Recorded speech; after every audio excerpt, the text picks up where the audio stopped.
हाँ भाई, चले देखें। तो आज हम लोग फिर से एक और नया टॉपिक स्टार्ट करने जा रहे हैं।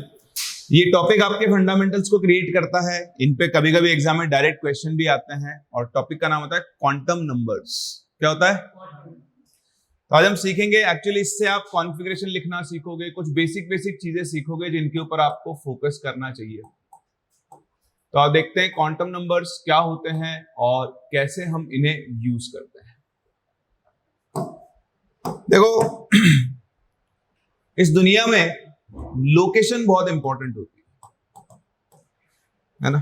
अब आजकल तो क्या है, तकनीक बहुत आगे पहुंच गई है। तो किसी का पता करना हो कि वो दुनिया में कहां बैठा हुआ है, क्या कर रहा है, तो व्हाट्सएप पे लोकेशन मंगा लो, है ना। या फिर बहुत सारे से टूल्स हैं, जैसे गूगल पे सर्च कर लो, गूगल अर्थ हो गया। लेकिन फिर भी अगर आप सोचो, बिना किसी टेक्नोलॉजी के अगर आप चलो इंडिया में देख लेते हैं। इंडिया में किसी आदमी की लोकेशन पता करना चाहते हो कि वो कहां रहता है, अगर आपको पता करना है कि भारत देश में ये आदमी ये कहां रहता है, तो आपको कितने पैरामीटर्स चाहिए होंगे, उसके लिए क्या क्या इंफॉर्मेशन चाहिए होगी। Very good. सबसे पहले तो क्या चाहिए होगा उसका, कि भाई वो इंडिया में कौन से स्टेट में रहता है। वेस्ट बंगाल रहता है, उड़ीसा रहता है, राजस्थान रहता है, मध्य प्रदेश रहता है, उत्तर प्रदेश रहता है, कहां रहता है। फिर स्टेट के बाद उसकी सिटी, भाई राजस्थान में आ गया तो कहां रहता है। सिटी के बाद एरिया, ब्लॉक, कुछ भी बोल लो, एरिया बोल लो, ब्लॉक बोल लो। भाई मान लो कोटा में रहता है, अब कोटा में जवाहर नगर में, राजीव गांधी नगर में, तलवंडी में, महावीर नगर में, महावीर नगर एक्सटेंशन में, कहां पर है। और उस एरिया के बाद क्या चाहिए होगा, उसका हाउस नंबर। बताओ, ये चार चीजें पता लग जाए आपको, इंडिया में आप किसी भी आदमी की लोकेशन निकाल सकते हो या उसका पता कर सकते हो। तो ये एक सेट ऑफ इंफॉर्मेशन है जिससे आप इंडिया के अंदर किसी आदमी को क्या कर सकते हो, लोकेट। 1 2 3 4 पैरामीटर्स मुझे चाहिए। सेम ऐसे ही जब हम एक एटम के अंदर एक इलेक्ट्रॉन को लोकेट करना चाहते हैं, क्या करना चाहते हैं।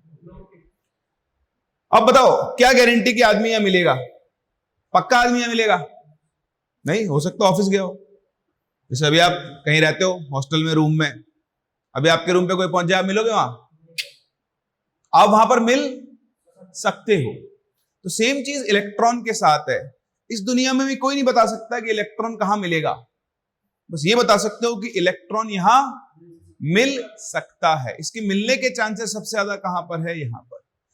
तो ऐसे ही देखो, क्वांटम नंबर्स क्या होता है। Quantum number is a set of parameters which are required to determine what the possible location of an electron in an atom। तो एक एटम के अंदर एक इलेक्ट्रॉन की जो पॉसिबल लोकेशन हो सकती है, उसे हम कहां से पता करते हैं, क्वांटम नंबर से। हेलो विष्णु, हेलो सागर, कैसे हो आप।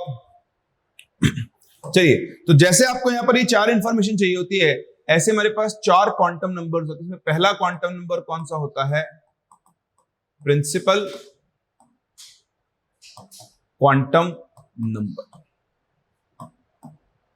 इसको हम एन से डिनोट करते हैं। जो दूसरा होता है वो होता है एजिमुथल, या फिर आप इसे एंगुलर क्वांटम नंबर के नाम से जानते हैं, इसे हम एल से डिनोट करते हैं।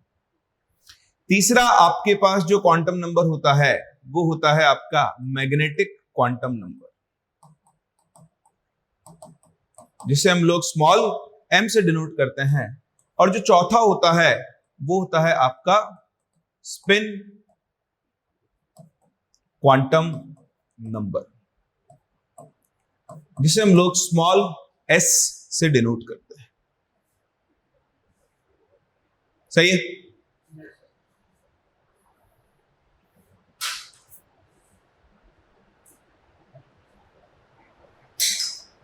ठीक है।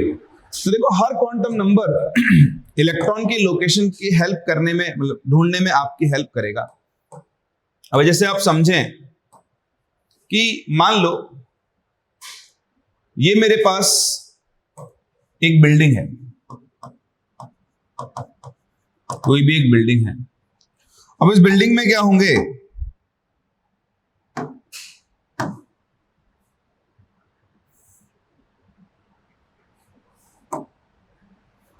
ऐसे ना अलग अलग फ्लोर्स होंगे।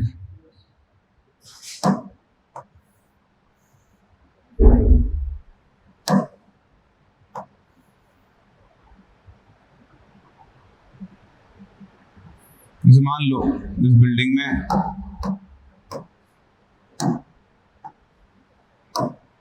ये से अलग अलग फ्लोर्स,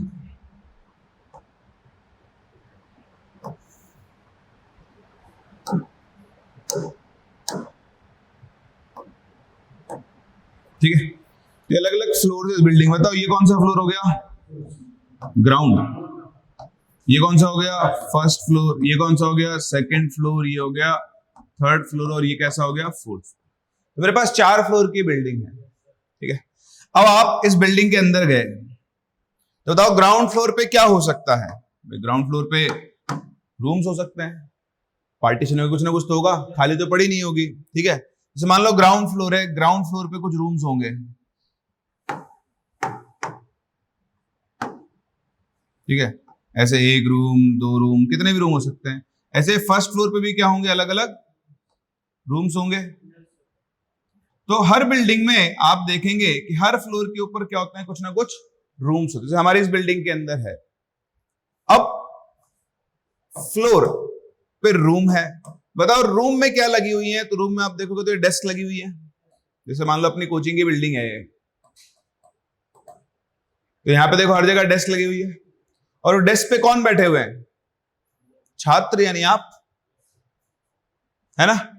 अब एज अ होल आपको देखा जाए तो आप कहां बैठे हो। बाहर से आदमी को बैठेगा बता सकता है कि आप कहां बैठे हो, उसको कहां आना पड़ेगा, अंदर। बट बाहर वाला ये बता सकता है, प्रेडिक्ट कर सकता है कि आप किसी न किसी क्लासरूम में किसी न किसी टेबल के ऊपर बैठे हुए होंगे। तो सेम ऐसे ही जब हम बाहर से देखते हैं तो हम क्या बोलते हैं कि इलेक्ट्रॉन कहां रहता है, एटम में। यही पढ़ता है बचपन से। लेकिन उस एटम में वो इलेक्ट्रॉन कहां रहता है, वो ढूंढने के लिए आपको कुछ इंफॉर्मेशन चाहिए होगी। जैसे मान लो कोई मेरे से पूछने आए कि आप कहां बैठे हुए, बोल दो यार वो 209 में बैठा है। उसको पता है 209 का मतलब क्या है कि मोस्ट प्रोबेबली इनकी बिल्डिंग के अंदर ये सेकंड फ्लोर है, और सेकंड फ्लोर के कौन से नंबर रूम में होगा, वो 9 नंबर रूम। होटल्स में गए हो, होटल में रूम्स की नेमिंग कैसे होती है, 114, 314, 714। आप खुद ही आइडिया लगा लेते हो। 714 का मतलब क्या है, 7th फ्लोर का कौन सा रूम है, 14 नंबर रूम। लोकेशन पता लग गई आपको अपने रूम की। तो ऐसे ही एक एटम के अंदर लोकेशन को प्रेडिक्ट करने के लिए हम ये 4 क्वांटम नंबर्स यूज करते हैं। जो पहला क्वांटम नंबर है वो फ्लोर को दिखाता है। फ्लोर मतलब शेल। जैसे आपने इसको क्या बोला, इस जगह को क्या बोला, फ्लोर बोला ना। तो एटम के अंदर उसको फ्लोर नहीं बोलकर क्या बोल देंगे, शेल। नाम रख दिया कुछ अलग, ठीक है। हिंदी में बोलो तो फ्लोर, मंजिल ही बोलते हैं, हाँ। और इंग्लिश में बोलो तो फ्लोर, मतलब तो एक ही है। तो केमिस्ट्री में क्या बोला, फ्लोर नहीं बोलेंगे हम, तो क्या बोलेंगे, शेल बोलेंगे, ठीक है। फिर फ्लोर के अंदर क्या थे, रूम्स। तो हमने उन रूम्स को नाम दिया सबशेल्स। क्या नाम दिया। फिर रूम के अंदर क्या लगा हुआ है, टेबल, ये कुर्सी, गद्दा, पलंग, जिसपे आप जाके बैठोगे, आराम करोगे, विश्राम करोगे। तो बताओ वो जो टेबल्स थी, इसने तो उनको क्या बोला, टेबल, जहां पे आप बैठे हो। हम उनको क्या बोलते हैं उस जगह को, ऑर्बिटल्स। और इन ऑर्बिटल्स में कौन बैठे होंगे, इलेक्ट्रॉन्स। कौन बैठे होंगे, शेल्स को कभी कभी ऑर्बिट भी बोल देते हैं। क्या बोल देते हैं, ऑर्बिट और ऑर्बिटल्स में फर्क है। Orbit is the shell, floor. Orbital is the table, वो जगह है जहां पर इलेक्ट्रॉन रहता है। समझ गए। सबसे ऊपर शेल, फ्लोर, फ्लोर के अंदर रूम, रूम के अंदर टेबल, टेबल पे आप शेल, शेल के अंदर सबशेल, सबशेल के अंदर ऑर्बिटल्स, और ऑर्बिटल्स में कौन रहेंगे, इलेक्ट्रॉन। यहां तक समझ में आता है, ठीक है। चलिए अब चलते हैं आगे और अब एक एक से डील करना शुरू करते हैं जो आपका फर्स्ट क्वांटम नंबर है वो है प्रिंसिपल क्वांटम नंबर n। तो देखिए क्या है प्रिंसिपल क्वांटम नंबर, बहुत ही सिंपल है, मैंने आपको बताया ये किस चीज को रिप्रेजेंट करता है। इट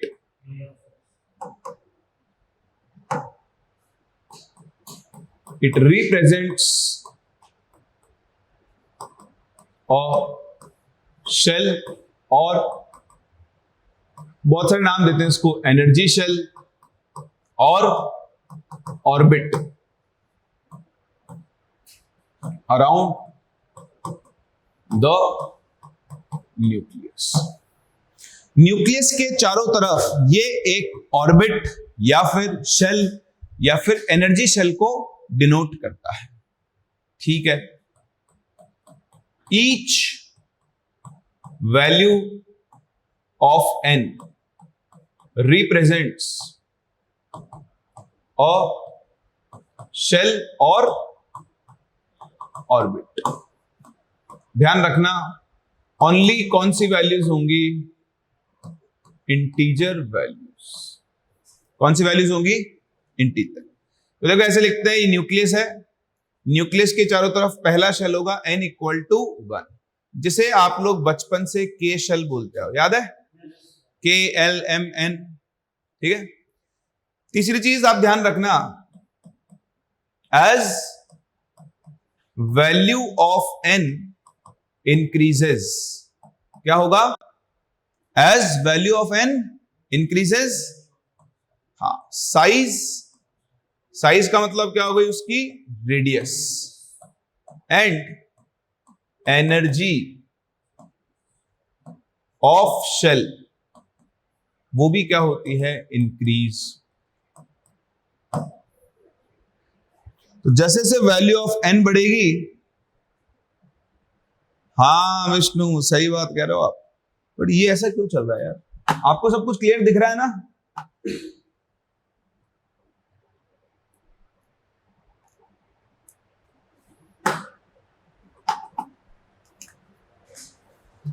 इसमें क्यों,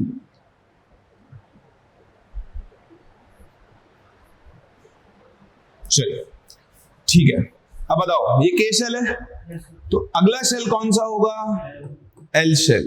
तो बताओ एल शेल n की वैल्यू कितनी हो गई, ये आप आगे चलकर सीखोगे, बट इन जनरल ऐसा होता है, वो सिर्फ हाइड्रोजन एटम के लिए होता है कि अगर फर्स्ट शेल की रेडियस r है तो सेकंड शेल की रेडियस 4r होती है। कितनी होती है, थर्ड की कितनी हो जाएगी, 9r, फोर्थ की 16r, स्क्वायर करते जाओ, फिफ्थ की 25r, सिक्स की 36r, वो हाइड्रोजन के लिए होता है। बट हाँ अपन उसको नहीं लेकर सिंपल ये बोलेंगे अभी के लिए, जैसे जैसे n बढ़ता जाएगा, n इक्वल टू 3, देखो रेडियस और बढ़ गई, ये r1 है, ये r2 है, ये r3 है, KLM, फिर आ जाएगा n, फिर O, फिर P, फिर चलता रहेगा कहानी।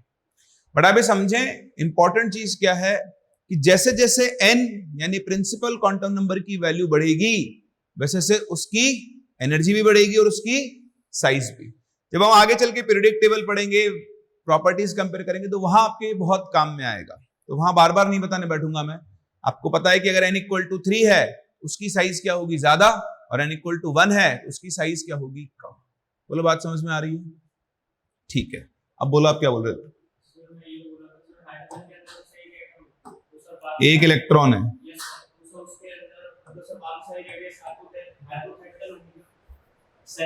हाइपोथेटिकल नहीं होगी, होंगी वो बस जब इलेक्ट्रॉन जाएगा ऊपर। आप तो जमीन पे बैठे हो ना, ट्रोपोस्फियर है, स्ट्रेटोस्फियर है, वो तो है ना, इमेजिनरी थोड़ी है, आप वहां तक नहीं पहुंच सकते, और वो है तो वहीं पे ना, हम हो चाहे ना हो उसको कोई फर्क नहीं पड़ रहा उससे, ठीक है। आप जिस दिन वहां पहुंच जाओगे तो आप वहां होंगे, वो तो वहीं था, वो कहीं गया थोड़ी है। चलिए बहुत ही बढ़िया, ठीक है। फिर इसके और बाकी फॉर्मूले में तो अपन बाद में देखेंगे। चलो अब अपन ने एटम के अंदर क्या डिफाइन कर दिया है, एक फ्लोर डिफाइन कर दिया है। अब फ्लोर के बाद अगला नंबर किसका लगेगा, रूम्स का। ये लिख लिया आप लोगों ने? चलो आगे, ठीक है। अब देखो इसके बाद सेकंड जो क्वांटम नंबर आता है उसे हम लोग बोलते हैं एजीमुथल क्वांटम नंबर। क्या बोलते हैं? एजीमुथल क्वांटम नंबर, जिसे हम लोग किससे डिनोट करते हैं? एल से। देखो जो एजीमुथल क्वांटम नंबर है ये किसको डिनोट करता है? तो इट डिनोट्स और represents a sub shell inside a shell.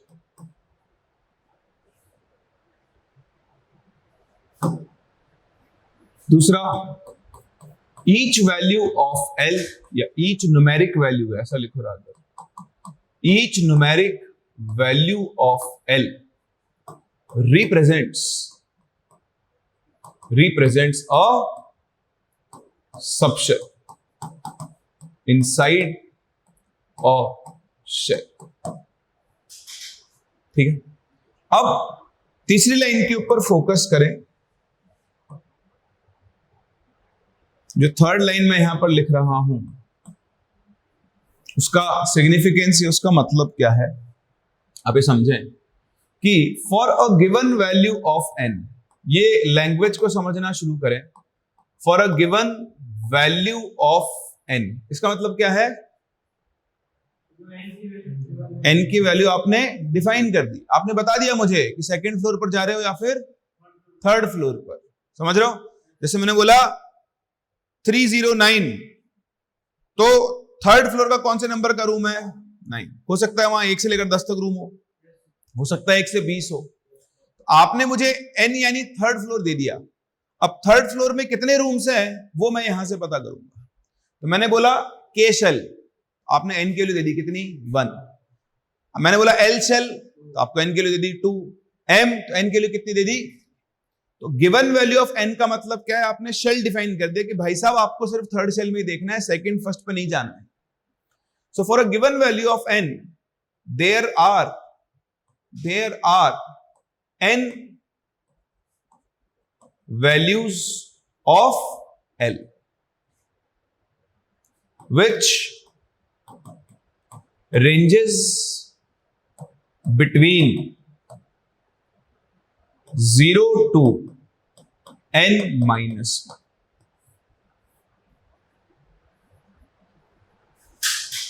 ranges between 0 to n minus 1। अभी थोड़ी अलग तरह का बिल्डिंग बनाया अपन ने। अलग तरह का बिल्डिंग कैसा है कि भाई साहब अगर आपने बोला ना गिवन वैल्यू ऑफ एन, सुनो ध्यान से, ऊपर बाद में लिख लेना। मान लो मैंने आपसे कहा फर्स्ट फ्लोर, एन की value 1, there are N values of L. तो बताओ अगर आप फर्स्ट फ्लोर पर हो 1 पर, तो एल की कितनी वैल्यूज आएंगी? सिर्फ 1, एन के बराबर ही आएगी। मैंने बोला सेकंड फ्लोर है तो एल की कितनी वैल्यूज आएंगी? 2। थर्ड फ्लोर है तो एन की कितनी वैल्यू आएंगी? 3। फोर्थ फ्लोर पे एल की वैल्यू कितनी आएगी? 4। बोलो ये समझ में आ रहा है? ये दिखा रहा है फ्लोर को, ये दिखा रहा है रूम को, ये शेल को, ये सब शेल को। तो बताओ जब n इक्वल टू 1 है, एल की कितनी वैल्यूज आ रही हैं? 1। मतलब फर्स्ट फ्लोर पर एक ही रूम है। बताओ जब n की वैल्यू 2 है, सेकंड फ्लोर, तो एल की कितनी वैल्यूज आ रही हैं? 2। इसका मतलब सेकंड फ्लोर पे कितने रूम हैं? थर्ड फ्लोर पे कितने होंगे? फोर्थ फ्लोर पे कितने होंगे? तो ये एक ऐसी बिल्डिंग है जितना उसका फ्लोर नंबर उतने ही क्या होंगे उसके रूम।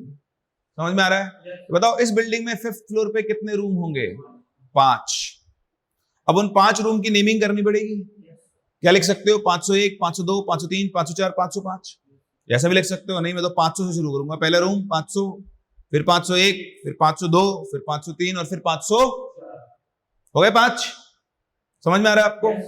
तो सेम ऐसे ही कहा गया कि भाई साहब देखो जो फ्लोर नंबर है उतने ही रूम होंगे और रूम की नेमिंग कहां से शुरू करनी है? 0 से। मतलब मैं अगर फिफ्थ फ्लोर पे पहुंचा, मेरे पास 5 रूम है, तो उनके नाम कैसे रखूंगा? 500, 501, 502, 503, 500। मेरा होटल मेरी मर्जी, मैं कैसे नाम रखूं? तुम कौन होते हो बे? तुम बोलो 501 से रखो, क्यों रखू? होटल किसने बनाया? मैंने। पैसा किसने लगाया? मैंने। तो नाम कौन रखेगा? मैं। तो मैं तो 500 से रखूंगा। बोलो बात समझ में आ रही है? तो सेम चीज यहां पे की गई। इसका मतलब अब देखो, यहां हम लिख रहे हैं शेल। शेल मतलब आपको वैल्यू ऑफ एन पता है, या शेल लिख लेते हैं नाम से। फिर यहां लिख देंगे वैल्यू ऑफ एन। फिर यहां पर लिखेंगे वैल्यूज ऑफ एल। बताओ कहां से कहां तक वेरी करेगी? 0 टू n। ऐसा करता हूं, थोड़ा और ब्रेक कर देता हूं उसको। चलो ये लिख लो, 0 टू n माइनस। अब ध्यान से सुनना, ठीक है? बताओ पहला शेल कौन सा है? के शेल। बताओ के शेल के लिए n की वैल्यू कितनी होती है? 1। ठीक है, बताओ l की कितनी वैल्यूज आएंगी? l की कितनी वैल्यूज आएंगी? 0 कैसे आएगी? एक आएगी ना। वो 0 एक वैल्यू है। क्वेश्चन ध्यान से सुनो, मैं क्या बोल रहा हूं? n की वैल्यू 1 है ना, तो वैल्यूज ऑफ l कितनी आएगी? 1। और वो एक वैल्यू कितनी होगी? 0 से 1 माइनस 1 यानी 0। तो l की 0 वैल्यूज नहीं है ना? ये भी एक वैल्यू है, ये ध्यान रखना। जैसे मैं बोलूं मेरे पास एल शेल है, एल शेल है, तो बताओ एन की कितनी वैल्यूज आएंगी? 2। ऐसा करते हैं, इसको ऐसे लिखते हैं, एक सेकंड रुक जाओ। वैल्यूज ऑफ एल और यहां पर उनकी रेंज लिखते हैं। तो बताओ वैल्यूज ऑफ एल कितनी वैल्यू आएगी? 1। एक वैल्यू आएगी। और वो एक वैल्यू कहां से कहां तक जाएगी? 0 से n माइनस 1, यानी उसकी l की वैल्यू आ जाएगी 0। देखो के शेल, एल शेल, n2 बताओ कितनी वैल्यूज आएंगी l की? 2। और वो 2 वैल्यूज कहां से कहां तक होगी? एक तो होगी l इक्वल टू 0, और दूसरी क्या होगी? 2 माइनस 1 दैट इज 1। समझ में आ रहा है? एक l इक्वल टू 0 और एक l इक्वल टू 1। ठीक है जी। अब आया m शेल। बताओ m शेल के लिए n की वैल्यू कितनी हो गई? 3। तो बताओ हम यहां पे लिख देंगे भाई साहब मेरे पास 3 वैल्यूज आएंगी, और वो 3 वैल्यूज में से एक वैल्यू 0 से शुरू होगी। सिर्फ इंटीजर वैल्यूज लेते हैं। अगली वैल्यू क्या होगी? 1। और उसके अगली वैल्यू क्या होगी? 2। अब देखो 3 माइनस 1, बस 4 तो आ ही नहीं सकती यहां पर। ठीक है, ठीक है जी। अब फिर जैसे आपने इनको, तो देखो ये क्या हो गया? फ्लोर है ना, ये क्या हो गए? रूम। अब रूम की नेमिंग करी ना आपने, 501, 502, ऐसे इनको नाम दिया गया। जिस जिसके लिए L 0 होगा उसको नाम दिया गया S सबशेल। क्या नाम दिया गया? जिस जिसके लिए L 1 होगा उसे नाम दिया गया P सबशेल, और जिस जिसके लिए L 2 होगा उसे नाम दिया गया S सबशेल। तो ऐसे ही जब L की वैल्यू 3 हो जाएगी तो कौन सा सबशेल आ जाएगा? F। फिर G H I चलता रहेगा, बट जरूरत नहीं पड़ती है मैं F के आगे।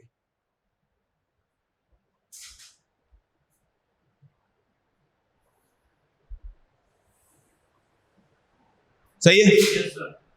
समझ में आ रहा है आप लोगों को? ठीक है, तो S subshell, P subshell, D subshell और F सबशेल ऐसे डिफाइन किए गए। ऐसे देखो आप अगले शेल में चले जाओगे, n इक्वल टू 4, उसमें L इक्वल टू 0, 1, 2, 3 चारों आ जाएंगे। ठीक है, तो अब देखो इस तरह से अरेंज किया गया। अब इसको सीख के हम एटम के अरेंजमेंट का थोड़ा सा आइडिया लगा सकते हैं। ये कॉपी कर लिया आप लोगों ने? सभी ने कर लिया? ऑनलाइन वालों ने भी? ठीक है, अब आप देखो इसकी कहानी का मतलब ये है, एक एटम में फर्स्ट शेल पर सिर्फ एक कमरा होता है, उसका नाम है S, यानी एक सबशेल। बताओ सेकंड फ्लोर पे कितने कमरे होते हैं? एक 2S और एक 2P। थर्ड फ्लोर पे कितने कमरे होंगे? 3, 3S, 3P, 3D। बताओ फोर्थ शेल पे कितने कमरे होंगे? 4S, 4P, 4D और 4F। बताओ फिफ्थ शेल पे 5S, 5P, 5D और 5F और इसके बाद 5G। 5G इंडिया में तो आ गया, पर केमिस्ट्री में नहीं आया अभी तक। एफ के बाद ऑर्बिटल्स की जरूरत ही नहीं पड़ती, अभी हमारे पास इतने एलिमेंट्स नहीं है। बट हाँ, ये कहानी इस तरह से चलती रहेगी। बोलो समझ में आ रहा है? ठीक है, तो देखो ये क्या बता रहा है, ये नंबर क्या बता रहा है? फ्लोर शेल, मतलब ये कौन से शेल का ऑर्बिटल है? Third shell. और उसके अंदर भी ये क्या बता रहा है? Room number S sub shell को बिलोंग कर। यहां तक ठीक है? कोई दिक्कत है किसी को? ठीक है, फिर देखें, हमने एक और नाम लिखा था इसका, क्या लिखा है? ये रहा। कौन सा क्वांटम नंबर? तो इसको एंगुलर क्वांटम नंबर क्यों बोलते हैं? तो आपको एक मोमेंटम बताता है। तो with the value of L, we can calculate the orbital angular momentum of an electron। तो ये फॉर्मूला होता है ऑर्बिटल एंगुलर मोमेंटम का, म्यू। फॉर्मूला होता है h/2π into root of L into L+1। ठीक है, जैसे मान लो आपके पास s ऑर्बिटल है, अभी ऑर्बिटल आगे पढ़ेंगे, जैसे s सबशेल है ना, उस सबशेल के अंदर जो ऑर्बिटल होगा उसका नाम s ऑर्बिटल बोलते हैं। तो बताओ s के लिए L की वैल्यू कितनी होती है? जल्दी बोलो। 0। तो बताओ इसके लिए ओम की वैल्यू कितनी हो जाएगी? 0। Orbital angular momentum. बताओ p ऑर्बिटल या p सबशेल के लिए, बताओ L की वैल्यू कितनी? 1। देखो L के लिए 1 रखो, 1 इंटू 1+1। तो यहां पर जो आपका ऑर्बिटल एंगुलर मोमेंटम है वो बन जाएगा h/2π इंटू √2। ये बचपन से सीखते आए हो, 2 से इसका रूट कैंसिल करो तो रूट इस पे आ जाएगा, इसको कैंसिल करो तो रूट यहां आ जाएगा, आंसर बन जाएगा h/√2π। दिख रहा है? बताओ d ऑर्बिटल के लिए क्या बन जाएगा? L की वैल्यू 2, तो ऑर्बिटल एंगुलर मोमेंटम कितना हो जाएगा? h/2π into root 2 into 2+1 is √6। अब अगर आप 6 को कैंसिल करो तो इसको आप √3 इंटू 2 लिख सकते हो, ये 2 कैंसिल होकर यहां आ जाएगा। आप इसी वैल्यू को √3/2 इंटू h/π लिख सकते। इसी तरह L = 4, 5 सबके लिए आप निकाल सकते। समझ में आ रहा है? इसलिए हम इसको यहां मैं लिखना भूल गया, that is why it is also known as, कौन सा? Angular quantum. कॉपी करो।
हो गया, चलो आगे।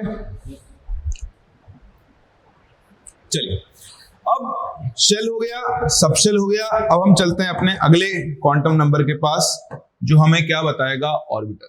जो तीसरा क्वांटम नंबर होता है वो होता है मैग्नेटिक क्वांटम नंबर, जिसको हम लोग कैसे डिनोट करते हैं, स्मॉल एम से। कई बार इसको एम भी लिख देता है, ध्यान रखना, कंफ्यूज करने के लिए कई बार आपके सामने वो इसको एम एल भी लिख देगा, एक ही बात है, ठीक है। अभी जो मैग्नेटिक क्वांटम नंबर होता है ये किसको रिप्रेजेंट करता है, इट रिप्रेजेंट्स और डिनोट्स एन ऑर्बिटल इनसाइड, किसके इनसाइड रहता है ऑर्बिटल, सबशेल, ठीक है। फिर पढ़े आगे काम की चीज कि for a given value, for a given value of, बताओ ये किसके अंदर रह रहा है, सबशेल के अंदर ना। तो आपको किसको डिफाइन करना पड़ेगा, सबशेल को, यानी आपको पहले एल की वैल्यू बतानी पड़ेगी। तो मान लो मैंने वैल्यू एल की लिख दी 2, बताओ एल की वैल्यू 2 का मतलब डी सबशेल, तो मैंने बोल दिया मेरे पास डी सबशेल है। So for a given value of L there will be 2l plus 1 values of m।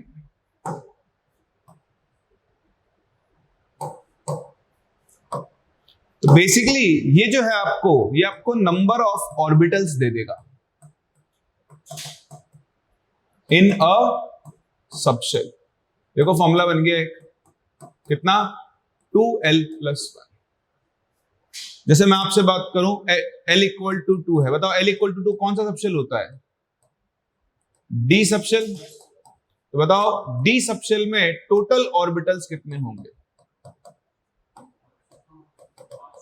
ये सब रटना नहीं है, आपको समझना है कितना होगा, 2 into 2 plus 1 is equals to 5। सही है। इसका मतलब हमारी बिल्डिंग की सेकेंड फ्लोर पे कितने कमरे होंगे, 5। कितने कमरे होंगे, ये समझ में आ रहा है आपको। तो इस तरह से हमें नंबर ऑफ ऑर्बिटल्स का फॉर्मूला मिल गया, तो इसको रटने की जरूरत नहीं, आ जाएगा यूज करते करते वैसे। अच्छा जी, टोटल 5 कमरे हैं। अब इन 5 कमरों की हम क्या करेंगे, नेमिंग। बताया मैंने आपको 500 से करो या 501 करो, आपकी इच्छा है। चलिए, तो खैर मैं गलत बोल गया, बताने के लिए ऐसा है, बट हाँ कमरा तो उसने बता दिया था।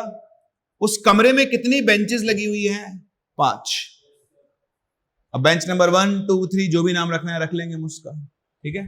फिर देखें आगे, for a given value of L, values of M ranges from -L to +L। तो जो 5 वैल्यूज होती हैं, ये 5 वैल्यूज कहां से कहां तक वेरी करती हैं, -L से +L, ठीक है। तो आओ बनाते हैं एक छोटी सी टेबल। इधर मैं लिखता हूं वैल्यू ऑफ एल। बताओ वैल्यू ऑफ एल किसको बताती है, सबशेल को, ठीक है। इस एल के लिए आप क्या लिखोगे, टोटल वैल्यूज ऑफ एम, ठीक है, और उनका न्यूमेरिक वैल्यू। तो ध्यान से देखना, बताओ एस सबशेल, एस सबशेल के लिए एल की वैल्यू कितनी होती है, 0। बताओ टोटल वैल्यूज का फॉर्मूला क्या है, 2l plus 1। तो यहां एल की वैल्यू 0 रखो, बताओ आपको कितनी वैल्यू मिलेगी, एक वैल्यू। एक वैल्यू मतलब एक ऑर्बिटल। समझ में आ रहा है क्या। अब उस एक ऑर्बिटल की न्यूमेरिक वैल्यू क्या होगी, तो न्यूमेरिक वैल्यू -L से प्लस एल के बीच में होती है। तो एल की वैल्यू कितनी है? तो -0 से +0 तो 0 ही होता है। तो बताओ m की एक वैल्यू आई और वो एक वैल्यू कितनी है? 0।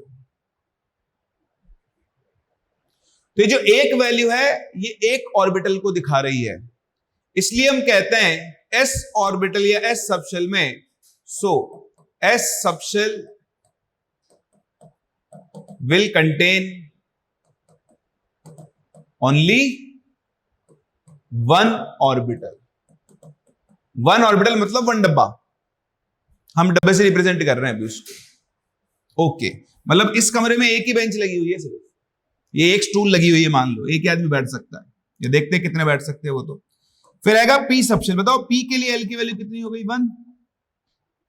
अब जब एल 1 हो गया तो एल के लिए 1 यहां रखो, कितना आ गया? बोलते दो, जुआ केसरी 3। तो बताओ एल की कितनी वैल्यूज आ गई? 3 वैल्यूज। 3 वैल्यूज का मतलब अब मेरे पास कितने डब्बे हैं? 3। सही है। और उन 3 डब्बों के लिए m की वैल्यू -1 से +1। तो 3 वैल्यूज आ गई, कौन कौन सी? m = 0, m = -1,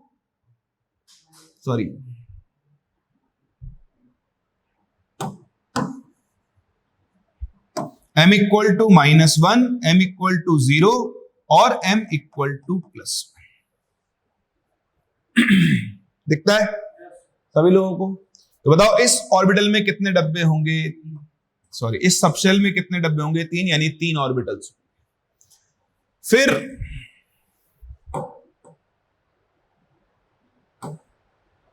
नहीं शिफ्ट हो, इसे रुकना, थोड़ी जगह बना लूं।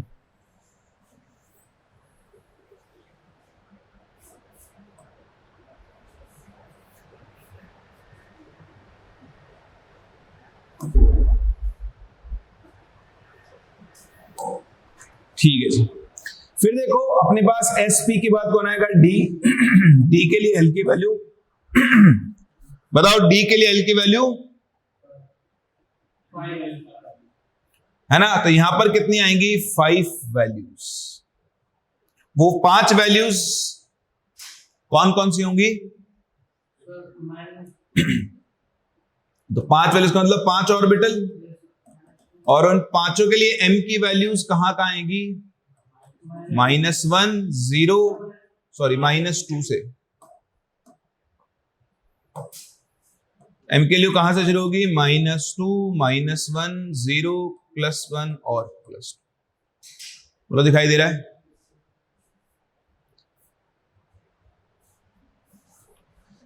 तो अब आपके पास कितने ऑर्बिटल होंगे? 5। 1, 2, 3, 4, 5, लाइक दिस। अब इसमें आप एक और चीज पे ध्यान दें, देखो यहां तो -1, 0, +1। चलो मैं आगे सिखा दूंगा, इसको छोड़ दो, अभी तो 5 हो गए। ऐसे ही f में कितने हो जाएंगे? बताओ f में कितने होंगे? है ना, तो आप वैल्यू रख दो। f के लिए l की वैल्यू कितनी हो गई? 3। तो यहां पर 7 वैल्यूज, तो टोटल कितने ऑर्बिटल्स हो जाएंगे f में? 7। कहां से कहां तक? -3, -2, -1, 0, +1, +2, +3, 2, 3, 4, 5, 6, 7।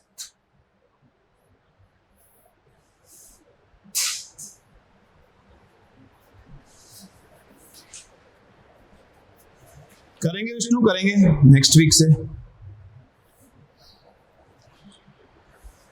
हो गया? समझ में आ रहा है सब लोगों को? ओके। अब ये जो ऑर्बिटल्स हैं इनके बारे में जानते हैं, इनके भी नाम लिखेंगे, ठीक है? तो नेक्स्ट इसी में कंटिन्यू कर रहे हैं हम लोग, naming and orientation of orbitals. हम यहां पर क्या करने जा रहे हैं, है ना? हम यहां पर नेमिंग और ओरिएंटेशन के ऊपर फोकस करेंगे ऑर्बिटल्स की। तो देखो अभी तक की कहानी में आपने समझ लिया है कि आपके पास जो s सबशेल है, उस s सबशेल में l की वैल्यू कितनी होती है? 0 होती है। उस l = 0 के लिए आपके पास एक ऑर्बिटल बनता है। 1 ऑर्बिटल। ठीक है, तो अब एक चीज ध्यान रखना, जो मैग्नेटिक क्वांटम नंबर होता है, magnetic quantum number also tells the orientation of electron cloud in an orbital. तो एक ऑर्बिटल में इलेक्ट्रॉन क्लाउड का ओरिएंटेशन क्या होता है। अब भाई साहब ये इलेक्ट्रॉन क्लाउड क्या है, ठीक है, तो मैं आपको बताता हूं कि इलेक्ट्रॉन क्लाउड का मतलब क्या है। पहले तो ये समझ लो, जैसे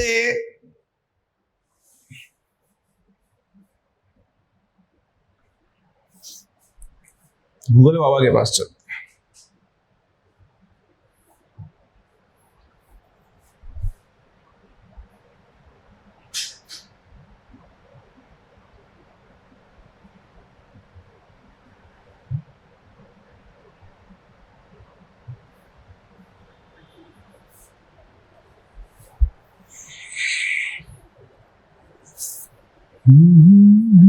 ये सही है।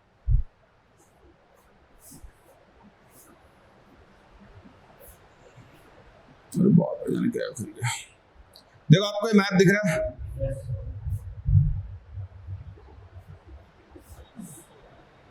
ऑनलाइन वालों को दिख रहा है। ये थोड़ा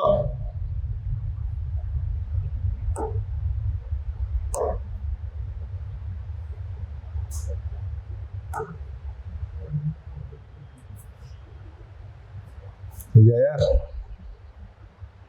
आजा, कहाँ गया तू?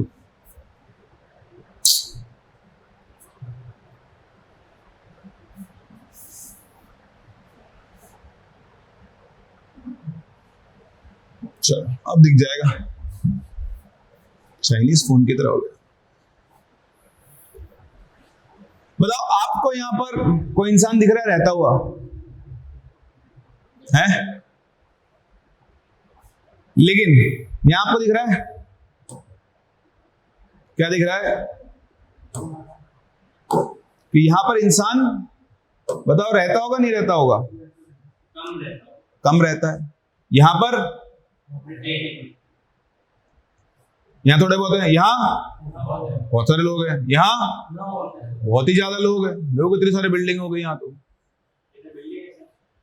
बिल्डिंग नहीं है ना, ऐसी बिल्डिंग तो पूरे इंडिया में नहीं है कहीं। बुर्ज खलीफा है तो है, ऐसे बुर्ज खलीफा राजस्थान जिस दिन बन जाएंगे उस दिन तो वो हो बोला अभी भी ये दुबई बन जाती। बट ये क्या है, ये पॉपुलेशन क्राउड है। क्या है, आप समझ रहे होंगे पॉपुलेशन क्राउड मतलब क्या गारंटी है यहां पे आदमी मिलेगा। ये इंडिकेशन है कि यहां पर लोग मिल सकते हैं। अगर आप इसको आप थोड़ा सा और जूम करो, हुई हटो, होगा नहीं होगा, बहुत धोखा देती है ये प्रॉब्लम। ये धोखा नहीं देती, हम गलती करती। अभी देखो बस हाईएस्ट कैपेसिटी। लेकिन अब अगर मैं आपसे बोलूं यहां हमको लोग नहीं मिलती, नहीं मिलती ना, तो ऊपर से देखा तो ऐसे लगता कि लोग मिलती, और पास जाके देखा तो उधर भी ऐसी जगह जहां पे लोग नहीं मिलती। सो द पॉइंट इज, ये आपको ये दिखा रहा है कि यहां पर लोग मिल सकते हैं। दिस इज द रीजन जहां पर लोगों के मिलने के चांसेस क्या है सबसे ज्यादा। अभी तुम उधर जाके ढूंढोगे तो कोई फायदा नहीं है। तो अगर पाकिस्तान को अटैक करना होता तो किधर करना चाहिए था, इधर, लेकिन बॉर्डर इधर से तो यहीं पे खेल रहा था वो। तो यहां पर लोग क्या थे, कम, इसलिए हम आराम से बैठे हुए थे, अपनी तो क्लासेस भी चल रही थी, है ना। लेकिन अगर सोचो वो इधर आ चुका होता, हम किधर है, ये रे, क्लास व्लास सब भाड़ में गई, है ना। हम लोग सब यहाँ पे चंबल के पास में गुफाएं, उनके अंदर घुसे हुए होते हैं जंगली जानवरों के साथ। तो आप समझे इस चीज को। पॉइंट ये है कि ये सब क्या है, क्या है ये, क्लाउड। ये है क्लाउड का मतलब। अब जनरली आज होता है इलेक्ट्रॉन का बादल, इलेक्ट्रॉन क्लाउड, ऐसा नहीं होता। इलेक्ट्रॉन क्लाउड का मतलब इलेक्ट्रॉन नहीं है, ये पॉपुलेशन क्राउड है, इसका मतलब क्या है? यहां पॉपुलेशन मिलने के चांसेस सबसे ज्यादा है। अब यहां पॉपुलेशन मिल भी सकती है और तो पॉपुलेशन क्राउड या पॉपुलेशन क्लाउड पॉपुलेशन को डिनोट कर रहा है, बट वो किसी आदमी या किसी एक सिंगल एंटिटी को डिनोट नहीं कर रहा। लोग क्या सोचते हैं इलेक्ट्रॉन क्लाउड मतलब इलेक्ट्रॉन है, इलेक्ट्रॉन क्लाउड कैसे बनेगा? इलेक्ट्रॉन क्लाउड नहीं बनता। जिस जगह पर इलेक्ट्रॉन मिलने के चांसेस ज्यादा होंगे उसको हमने हैवी वो दिखा दिया, और जहां मिलने के कम है उसको बिल्कुल लाइट दिखा दिया। एक तरह से ये पूरा का पूरा राजस्थान का क्या है? पॉपुलेशन क्राउड है। क्या है? अगर आप 3D में 3 डायमेंशन में चले जाओ, इस रीजन में आपको राजस्थानी लोग मिल जाएंगे। ये इसका मतलब है, समझ में आता है? तो ऐसे ही हम लोग यहां पर क्या लिखते हैं? Electron cloud.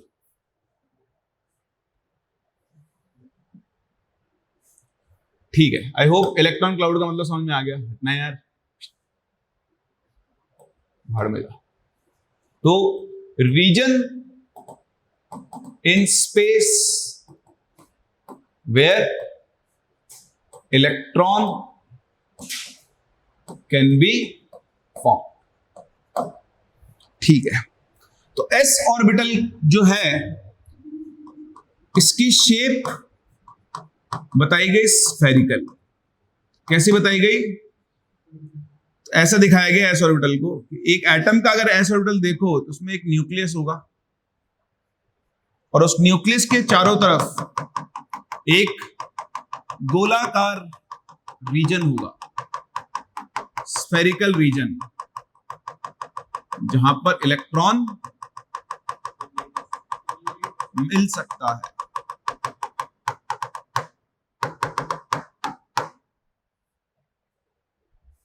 ये हो गया एस ऑर्बिटल। जितने घने डॉट्स, इलेक्ट्रॉन मिलने के चांसेस उतने ही ज्यादा। जितने लाइटर डॉट्स, इलेक्ट्रॉन मिलने के चांसेस उतने क्या हैं? तो क्योंकि इलेक्ट्रॉन पर नेगेटिव चार्ज होता है, तो बताओ इलेक्ट्रॉन मिलने के चांसेस सबसे ज्यादा कहां पर होंगे? न्यूक्लियस के पास। और जैसे जैसे आप न्यूक्लियस से दूर जाते जाओगे, इलेक्ट्रॉन मिलने के चांसेस क्या होते जाएंगे? कम होते जाएंगे। बात समझ में आ रही है? ओके जी। फिर चलते हैं हम लोग पी सबशेल के पास। एल की वैल्यू कितनी हो गई? 1। सही है? एक सेकंड। हेलो सुमित, हाँ बताओ।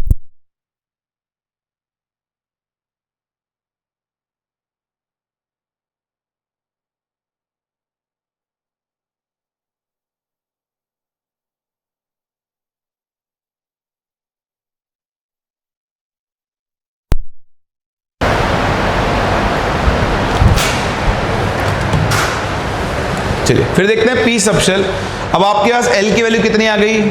एम। तो बताओ वैल्यूज ऑफ एम कितने आएंगे?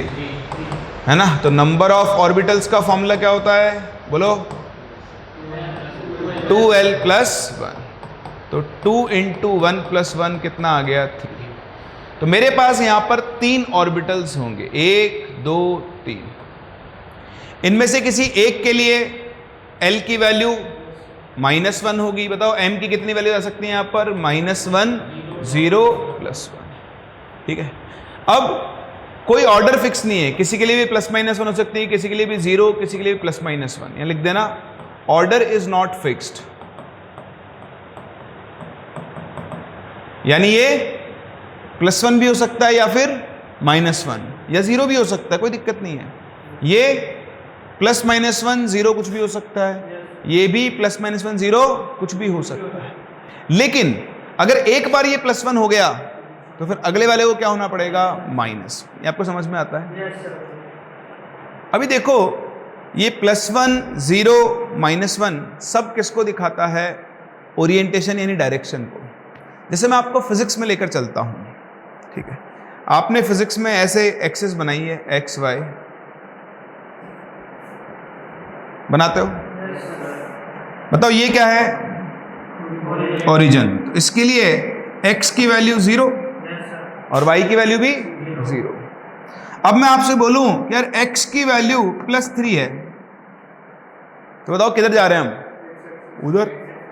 मैंने बोला x के लिए -2 है, हम किधर जा रहे हैं? Direction, orientation. जब मेरा x 3+ है तो मैं इस तरफ जा रहा हूं, मेरा ओरिएंटेशन इधर है। मान लो एक ट्रेन है, वो चल रही है, हमने बोला x = +3 की तरफ जा रही है, तो उसकी मुंडी किधर है? मतलब -3 जा रही है तो मुंडी किधर है? इधर। ओरिएंटेशन बदल गया। मैं बोलूं कि x = 3 है और y = भी 3 है, बताओ ट्रेन किधर को जा रही है? इधर को। मैं बोलूं x 3 है और y -3, बताओ ट्रेन किधर जा रही है? इधर को। समझ में आ रहा है? तो ये ओरिएंटेशन है। क्या है? तो सेम ऐसे ही हमारे जो p ऑर्बिटल्स होते हैं उनके ओरिएंटेशन को कौन दिखाता है? m की वैल्यू। अब ये m -1 0 +1 का मतलब क्या है? तो देखो p सबशेल की जो शेप होती है, आई होप आप सब लोगों ने सुनी हुई होगी, इसकी शेप होती है डंबल, डंबल शेप। मतलब इसमें क्या होता है, ऐसे बीच में हम न्यूक्लियस को रखते हैं, इसके एक तरफ ऐसा और एक तरफ ऐसा, इनको हम बोलते हैं लोब्स। क्या बोलते हैं? लोब्स किसको डिनोट कर रही है? Electron cloud. और इलेक्ट्रॉन क्लाउड का मतलब मैं आपको समझा चुका हूं।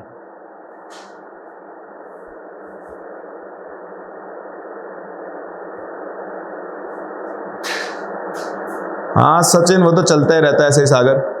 खैर, अब देखो, ये मेरे पास है कोऑर्डिनेट एक्सिस। कितनी एक्सिस होती है? 3, x, y और z।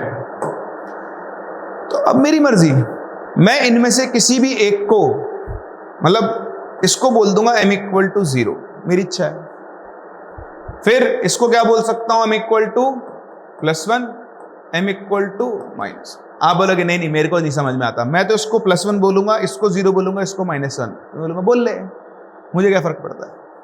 कुछ भी बोल सकते हो। अब m = 0, तो लेट्स से ये अपनी x एक्सिस है, लेट्स से ये y है और लेट्स से ये z। तो मैं इन ऑर्बिटल्स को नाम दूंगा, एक को नाम दूंगा px, एक को नाम दूंगा py और एक को नाम दूंगा pz। बताओ मेरे पास कितनी लोब्स हैं? 2। तो px कौन होगा? जिसकी दोनों लोब्स किस पे लाई कर रही होंगी? x एक्सिस पर। Which is px orbital, both the lobes lie along x axis। उसे हम कौन सा ऑर्बिटल बोलते हैं? px। कौन सा बोलते हैं? बताओ px को कैसे बनाया जाए? ऐसे ऑरेंज कलर से बनाते हैं। ये रहा एक लोब, ये रहा दूसरा लोब, ये बन गया मेरा px ऑर्बिटल। समझ में आता है? अभी फिक्स है, px बोला तो उसकी लोब सिर्फ x पे रहेगी, ओरिएंटेशन फिक्स हो गया है। इसको हमने m = 0 नाम दे दिया है। आपकी इच्छा है तो आप इसे m = 1 बोल लो, m = -1, तीनों में से एक नाम देना पड़ेगा। ठीक है, अब बताओ py क्या होगा? हाँ, अब तो बहुत आसान हो गया। जिसकी दोनों लोब्स y एक्सिस पे लाई कर रही है, वो कौन बन गया? py। और pz कौन होगा? जिसकी दोनों लोब्स z एक्सिस के अलोंग लाई कर रही है।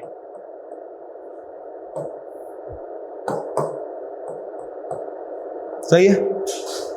और इन तीनों को एक साथ देख लूं तो क्या बन गया? p subshell. क्या बन गया? है ना? ये तीनों मिलाकर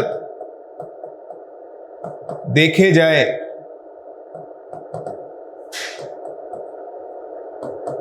तो p सबशेल बोला जाएगा। अलग अलग देखोगे तो नाम है px, py, pz। तीनों को एक साथ देखोगे तो उसको हम क्या बोल देंगे? p subshell. जैसे इस कमरे में जितनी बेंचें रखी है वो मिलाकर ही कमरा बन गया। अलग अलग को देखोगे तो अलग अलग बेंच है, बाहर से देखोगे तो सब कमरे की बेंच। तो आप समझें, तो रटना नहीं है, आपको क्लैरिटी होनी चाहिए कि जब हम शेल बोल रहे हैं, सबशेल बोल रहे हैं, उसका सिग्निफिकेंस क्या होता है।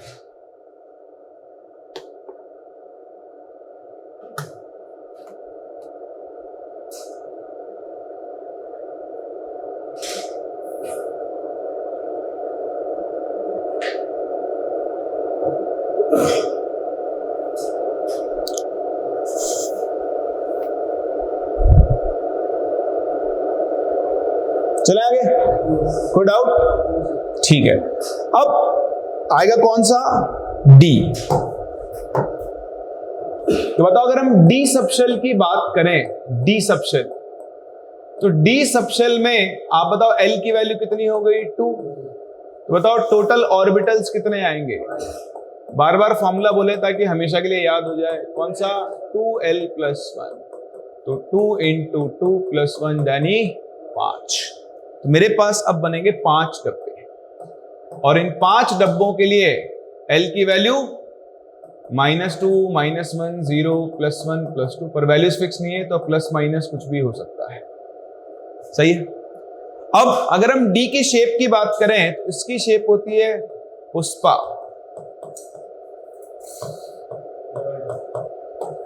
नाम सुन के फ्लावर समझे क्या? फ्लावर ही है, लेकिन क्या करें, ऐसा होता है डबल डम्बल। बचपन में फ्लावर ऐसे बनाते थे हम, याद है? बस ऐसे कर देते थे, है ना, छोटे बच्चे थे जब, ऐसा। तो सेम ऐसा ही है, ये क्या बन गया? Double dumbbell. बीच में कौन होता है? न्यूक्लियस। अब इसकी कितनी लोब्स हैं? 4। तो ये चारों लोब्स अपने आप को अरेंज करेंगे, उसी को हम क्या बोलेंगे? ओरिएंटेशन। देखो जैसे आपने उधर नाम दिया, ऐसे इधर नाम दे रहे हैं।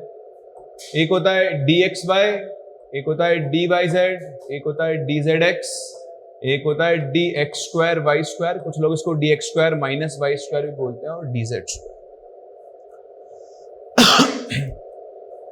यहां जो लिखा गया है हर एक चीज का सिग्निफिकेंस है। जैसे मैं आपसे कहूं dxy ऑर्बिटल, तो dxy ऑर्बिटल क्या होगा? जिसकी all the 4 lobes lie between x and y axis।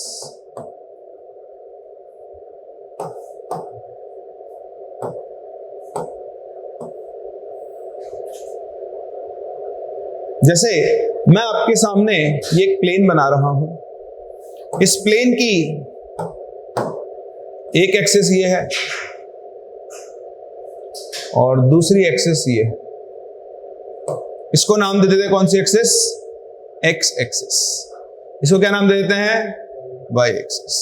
बताओ dxy ऑर्बिटल क्या होगा? जिसकी चारों लोब्स, यानी एक लोब इधर, दूसरी लोब इधर, तीसरी लोब इधर, चौथी लोब इधर। समझ में आ रहा है? तो ये है dxy ऑर्बिटल। कौन सा ऑर्बिटल? देखो जहां लोब्स होती है वहां इलेक्ट्रॉन मिलेंगे। इसका मतलब क्या है कि इलेक्ट्रॉन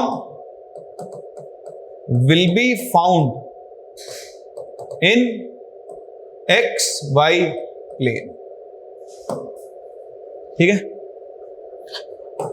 अगर मैं यहां पर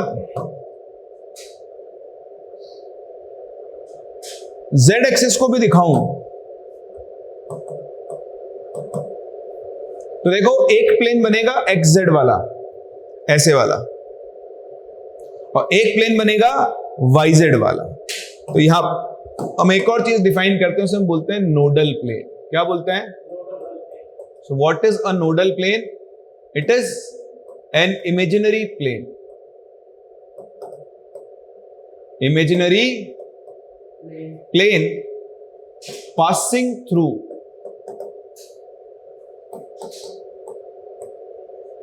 न्यूक्लियस से पास होना चाहिए, where electron will not be found।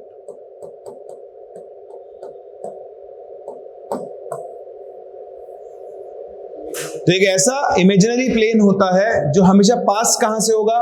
Centre से, न्यूक्लियस से, और उसमें इलेक्ट्रॉन नहीं मिलेंगे। आप बताओ, 3 एक्सिस आपके सामने, बताओ इलेक्ट्रॉन कौन से प्लेन में मिलेंगे? XY प्लेन में। किसमें नहीं मिलेंगे? YZ और XZ दोनों में नहीं मिलेंगे। तो याद रखना, पहले एक बार समझ में आ गया तो याद रखना बहुत आसान है। बताओ कौन सी एक्सिस गायब है? Z एक्सिस गायब है ना। एक बार X को Z के साथ मिलाओ, XZ प्लेन, और एक दूसरा YZ प्लेन। ये दोनों मेरे कौन से प्लेन होंगे? नोडल। समझ में आ रहा है? ऐसे ही हम पहले इस पे कर लेते हैं, फिर पी ऑर्बिटल पे कर लेंगे। अब बताओ, खुद बताओ, डी वाई जेड क्या होगा? जिसकी लोब्स कहां लाई करेंगी? पहले ही बताओ, सामने देखो, मैं इसको जेड कर दूं, इसको एक्स कर दूं, तो डी वाई जेड बन जाएगा। बनेगा ना? नाम बदल दो, इसको वाई लिख, इसको जेड लिख दो और इसको एक्स वाई लिख दो या एक्स लिख दो। तो वाई जेड प्लेन में क्या होगा? लोब्स वाई जेड में लाई करेंगे। बताओ एक्स जेड में क्या होगा? लोब्स एक्स जेड में लाई करेगी। क्या मेरी बात समझ में आ रही है आप लोगों को? तो ऑर्बिटल का नाम का सिग्निफिकेंस पता होना चाहिए भाई। डी एक्स वाई जिसकी लोब्स एक्स और वाई एक्सिस के बीच में प्लेन में लाई कर रही हैं। डी वाई जेड जिसकी लोब्स वाई जेड प्लेन में है और एक्सिस के बिल्कुल बीच में है, एक्सिस के ऊपर नहीं है। बताओ नोडल प्लेन कौन कौन होगा? एक एक्स वाई और एक एक्स है। वाई नहीं होगा? ठीक है। ऐसे ही तीसरा कौन सा आ जाएगा? D x Z. बताओ इसके लिए नोडल प्लेन कौन होगा? जल्दी बोलो। एक्स वाई और वाई जेड। सही है। अभी क्योंकि इनकी लोब्स एक्सिस के बीच में लाई कर रही है, इनको हम बोलते हैं नॉन एक्सियल ऑर्बिटल्स। क्या बोलते हैं? Non axial orbitals. क्यों? As their lobes lie in between the axis. इनकी लोब्स एक्सिस के बीच में लाई करती है।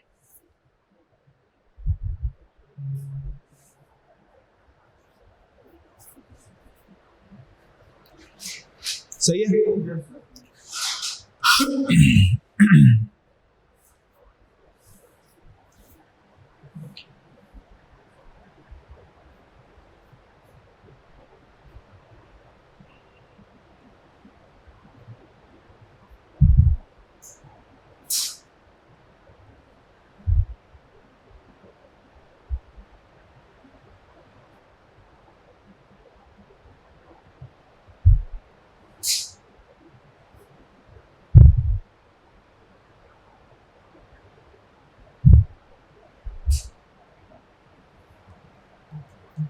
Good out.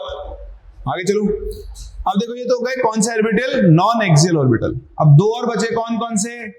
D X square Y square और डी जेड स्क्वायर। तो आप खुद बताओ, D X square Y square, क्या आप सोच सकते हो इसका मतलब क्या होगा? कितनी लोब्स हैं? 4। एक्स के ऊपर 2, मतलब 2 लोब्स एक्स एक्सिस पर। तो एक्स में कितनी डायरेक्शन होती है? प्लस एक्स और माइनस एक्स। और 2 लोब किस पे आएगी? Y axis. तो अगर हम D X square Y square orbital देखें तो वो कैसा होगा?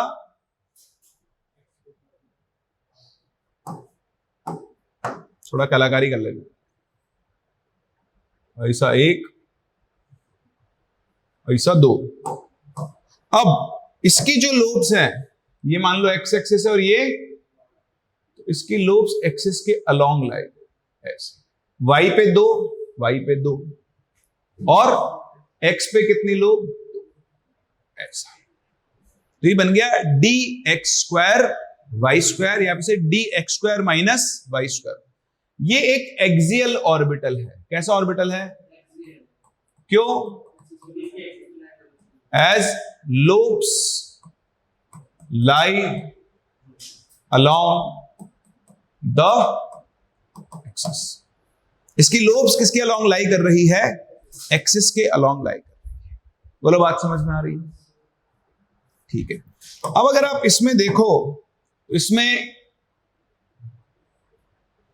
एक ये वाला प्लेन और एक ये वाला प्लेन, ये भी क्या है? Nodal plane 1। और ये क्या है? Nodal plane 2। अगर आप देखो इसका इससे एंगल 45 डिग्री है, इसका इससे एंगल भी कितना है 45।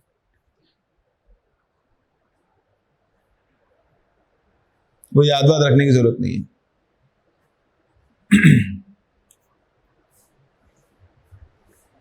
विष्णु फ्लैश नोट शुरू करेंगे जब मेन चैप्टर शुरू करेंगे उसके साथ में।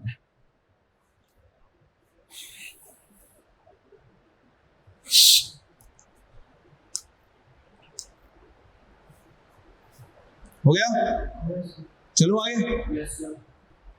चलिए फिर आता है dz², है ना। तो इसमें आप ध्यान रखना, there are 2 nodal planes at 45 degree from coordinate axis,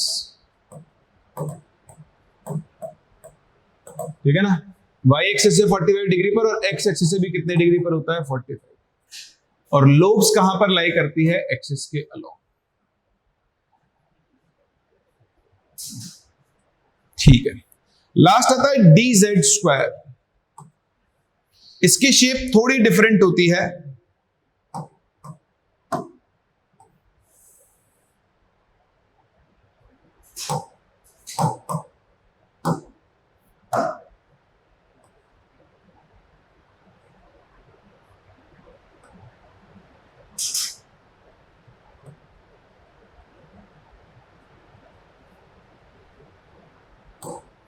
कोई इसमें क्या होता है, ये z एक्सिस है,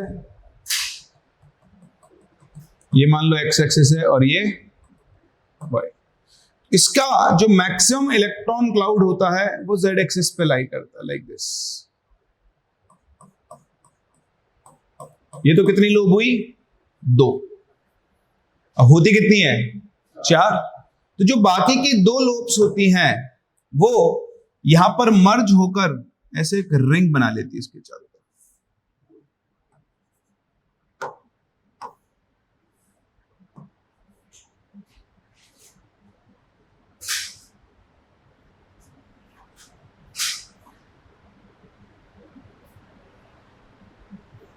लाइक दिस।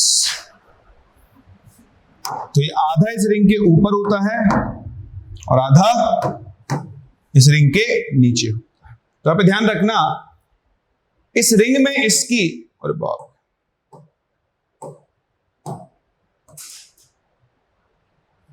इस रिंग में इसकी 1/3 इलेक्ट्रॉन डेंसिटी होती है। कितनी होती है, और ये कौन से प्लेन में लाई कर रही है, एक्स वाई प्लेन। 1/3 बोले तो 33%। इसका 33% इलेक्ट्रॉन क्लाउड तो किसमें लाई करता है, एक्स वाई प्लेन में। और इसका बचा हुआ 2/3 बोले तो 67% electron density lies along z axis. तो क्योंकि इसका मैक्सिमम इलेक्ट्रॉन क्लाउड z के अलोंग लाई कर रहा है, तो ये भी आपके पास एक्सियल ऑर्बिटल्स है। तो देखो इस तरह से हमारे पास जो 5d ऑर्बिटल्स थे, कितने d ऑर्बिटल्स थे, 5। इन 5d ऑर्बिटल्स को हमने 2 सेट में डिवाइड कर दिया। एक एक्सियल d ऑर्बिटल्स और दूसरे नॉन एक्सियल d ऑर्बिटल्स। बताओ एक्सियल d ऑर्बिटल्स कौन कौन से, जल्दी बोलो। एक तो हो गया आपका dx²y² और दूसरा हो गया dz²। और नॉन एक्सियल में कौन कौन आ गए, dxy, dyz, dzx। वैसे तो आपको याद हो ही गए होंगे या हो ही जाएंगे, बट मैं चाहता नहीं कि याद हो, कोई जरूरत नहीं है। मैं जब बोलूं कि एक्सियल ऑर्बिटल तो उसका मतलब पता होना चाहिए, उसमें कौन कौन हो सकते हैं, हम लिख रहे हैं तो आपको उसका मतलब पता होना चाहिए। आज के बाद आपसे कोई बोले dyz, तो आप इस लायक बोलने चाहिए उसको बोलने के कि भाई dyz में 4 लोब्स होती हैं जो y और z एक्सिस के बीच में लाई करती है। कहां लाई करती है? बीच में लाई करती है। D X square minus Y square कौन है? जिसमें 4 लोब्स होती हैं और वो चारों लोब एक्स और वाई एक्सेस पर लाई करती है। ये आपको समझ में आना चाहिए, कॉपी कर लो। हाँ विष्णु, 66.67 को अप्रोक्सीमेट लिया है।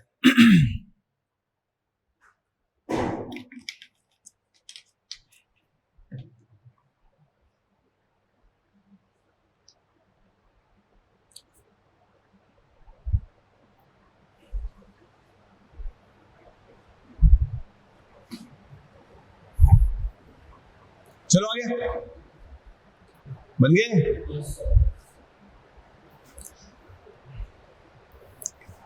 ऐसे देखो, हम थोड़ा पीछे चले वापस। अगर ये p ऑर्बिटल्स थे, तो p ऑर्बिटल में भी जो px हमने बनाया, तो आप देखना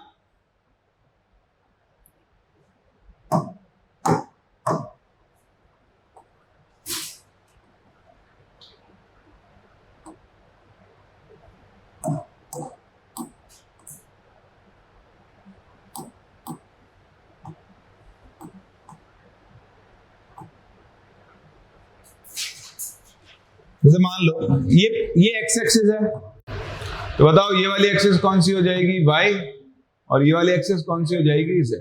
बताओ px ऑर्बिटल कौन सा होता है? पहले बताओ p में कितनी लोब्स होती हैं? 2।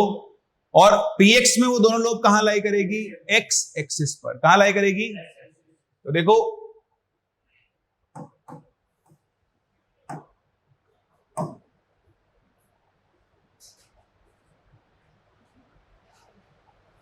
क्या चाहते हो? ऐसे तो एक लोब ऊपर, एक लोब, और बताओ ये क्या कहलाएगा उसका? नोडल। देखो px ऑर्बिटल के नोडल प्लेन कौन हो गया? y। बड़ा आसान है। कितनी एक्सिस होती है दुनिया में? 3, x, y और z। यहां कौन सी दिख रही है आपको? तो बताओ नोडल प्लेन कौन होगा? समझ में आ रहा है क्या? ऐसे ही जब मेरे पास पी वाई होगा तो एक्स जेड क्या हो गया? नोडल। और पी जेड होगा, एक्स वाई क्या बन गया? एक्स वाई वाई एक्स, कुछ भी बोल लो एक। तो देखो पी में एक नोडल प्लेन है और डी में कितने नोडल प्लेन है? 2। एफ की शेप हम नहीं पढ़ते हैं क्योंकि एफ ऑर्बिटल कॉम्प्लेक्स होता है और हमारे सिलेबस में नहीं है ऑनेस्टली, तो हमें उसकी चिंता करने की जरूरत भी नहीं। डीजेड स्क्वायर में नोडल प्लेन नहीं होता। अच्छा वो पूछ लिया आपने, बताया तो ठीक है। इसको मैं अगले पेज पे बना लेता हूं, या लिख लेना। DZ square does not have nodal planes. It has conical nodes और nodal surfaces. जो dz स्क्वायर होता है उसमें नोडल प्लेन नहीं होता, उसमें क्या होती है? कोनिकल सरफेसेस होती हैं। तो वो यहां से तो बनेगी नहीं। देखो मैं आपको दिखाऊं, इसमें अगले पेज पे चलना पड़ेगा मेरे को उसके लिए। तो डीजेड स्क्वायर कुछ इस तरह का होता है, ये उसकी रिंग होती है, ठीक है। ये न्यूक्लियस है, इससे एक लोब ऐसे ऊपर जाती है, एक लोब ऐसे ऐसे, ठीक है। अब इसमें क्या होता है? इसके चारों तरफ ऐसा एक कोन बनता है। देखो इस प्लेन से पास होगा, इधर ये पीछे निकलेगा और ये पीछे निकलेगा, ऐसे। ये जो सरफेस है ये इसको चारों तरफ से कवर कर लेती है। मतलब ये जो लोब है ना, इसके चारों तरफ एक गोला बन गया, ऐसा कोन शेप का। जैसे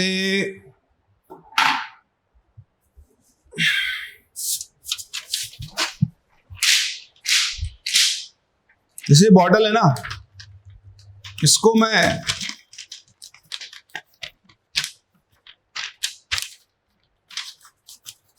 बेलपुड़ी तो आपने खाई होगी, उसी तरह से ये ऐसा बन गया है, ठीक है।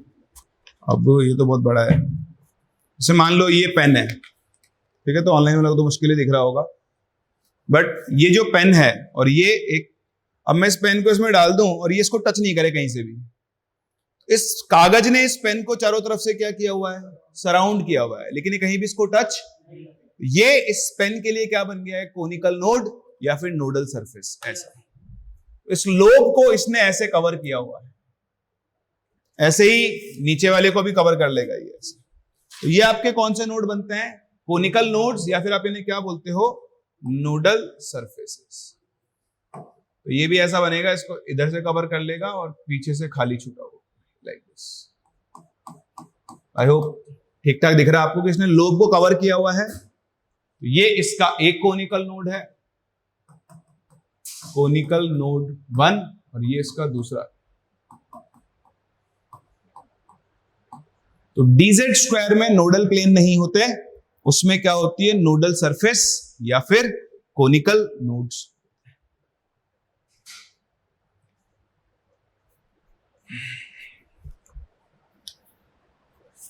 सही है, चलिए। तो देखें इस तरह से अब हमारे पास कहानी क्या बनी है कि भैया मेरे पास एक एटम के अंदर क्या होते हैं, शेल्स। इन शेल्स को आप ऑर्बिट्स भी बोल सकते हो या फिर इनको हम पीरियड्स भी बोलते हैं। जब आप पीरियडिक टेबल पढ़ते हो, इन्हीं शेल्स को हम लोग क्या बोलते हैं, periods. First period, second period, third period. First shell यानी फर्स्ट पीरियड में सिर्फ एक सबशेल होता है 1s, और उसमें सिर्फ एक डब्बा होता है। अभी तक की जो कहानी समराइज करा, हमने क्या सीखा बताओ। सेकंड शेल में कितने सबशेल होते हैं, 2, एक 2s और एक s में कितना डब्बा होता है, 1, और p में डब्बे कितने होते हैं भाई साहब, 3। तो बताओ टोटल ऑर्बिटल्स यहां कितने हुए, देखते जाना। ये n इक्वल टू 1, ये n इक्वल टू 2, तो यहां ऑर्बिटल कितना, 1। बताओ यहां टोटल कितने हो गए, 4। हुए या नहीं हुए। जब मैं आ जाऊंगा n इक्वल टू 3 में, तो बताओ कौन कौन होगा, 3s, फिर 3p, फिर तो थर्ड फ्लोर पे 3 कमरे हैं, याद है।